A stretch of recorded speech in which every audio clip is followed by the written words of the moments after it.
بسم اللہ الرحمن الرحیم۔ سیرت النبی صلی اللہ علیہ وآلہ وسلم حلیمہ سعدیہ کی گود میں پارٹ 2۔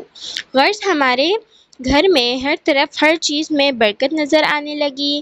دوسرے لوگ تعجب میں رہے۔ اس طرح 2 ماہ گزر گئے۔ 2 ماہ ہی میں آپ چلنے پھرنے لگے۔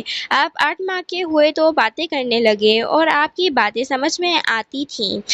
9 ماہ کی عمر میں تو آپ بہت صاف گفتگو کرنے لگے۔ اس دوران آپ کی بہت سی برکات دیکھنے میں آئی۔ حلیمہ سعدیہ فرماتی ہیں، جب میں آپ کو اپنے گھر لے آئی تو بنو سعد کا کوئی گھرانہ ایسا نہ تھا جس سے مشک کی خوشبو نہ آتی ہو۔ اس طرح سب لوگ آپ سے محبت کرنے لگے۔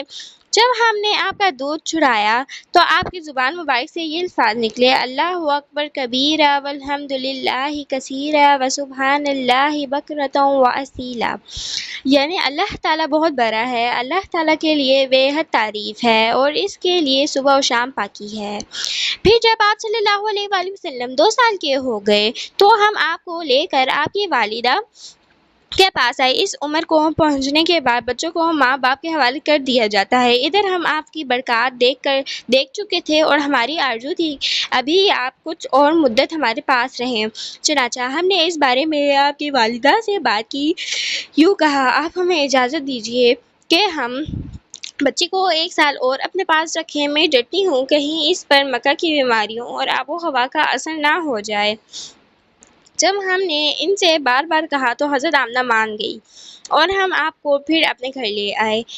جب آپ کچھ بڑے ہو گئے تو باہر نکل کر بچوں کو دیکھتے تھے، وہ آپ کو کھیلتے نظر آتے، آپ ان کے نزدیک نہ جاتے۔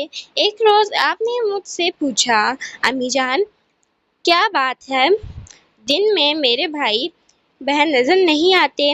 آپ اپنے دودھ شریک بھائی عبداللہ اور بہنوں انیسہ اور شیمہ کے بارے میں پوچھ رہے تھے۔ حلیمہ فرماتی ہیں، میں نے آپ کو بتایا وہ صبح سویرے بکریاں چرانے جاتے ہیں، شام کے بعد گھر آتے ہیں۔ یہ جان کر آپ نے فرمایا، تب مجھے بھی ان کے ساتھ بھیج دیا کریں۔ اس کے بعد آپ اپنے بھائی بہنوں کے ساتھ جانے لگے۔ آپ خوش جاتے اور واپس آتے۔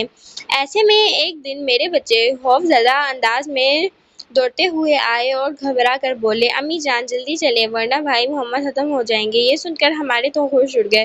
دوڑ کر وہاں پہنچے، ہم نے آپ کو دیکھا، آپ کھڑے ہوئے تھے، رنگ اڑا ہوا تھا، چہرے پر زردی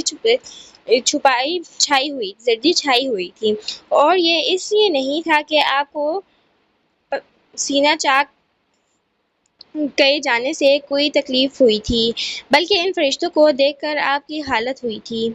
حلیمہ سعدیہ فرماتی ہیں، ہم نے آپ سے پوچھا کیا ہوا تھا؟ آپ نے بتایا، میرے پاس 2 آدمی آئے تھے، وہ سفید کپڑے پہنے ہوئے تھے، وہ دونوں حضرت جبرائیل حضرت میکائیل تھے۔ ان دونوں میں سے ایک نے کہا، کیا یہ وحی ہے؟ دوسرے نے جواب دیا، ہاں یہ وحی ہے۔ پھر وہ دونوں میرے قریب آئے، مجھے پکڑا اور لٹا دیا۔ اس کے بعد انہوں نے میرا پیٹ چاک کیا اور اس میں سے کوئی چیز تلاش کرنے لگے۔ آخر انہیں وہ چیز مل گئی اور انہوں نے اسے باہر نکال کر پھینک دیا۔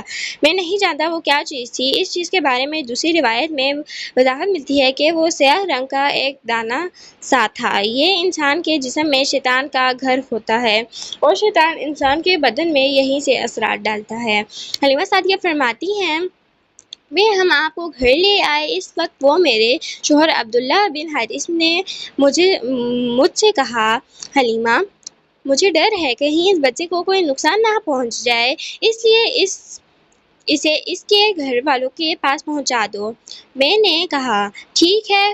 پھر ہم آپ کو لے کر مکہ کی طرف روانہ ہوئے۔ جب میں مکہ کے بالائی علاقے میں پہنچی تو آپ اچانک غائب ہو گئے۔ میں حواس باختہ ہو گئی۔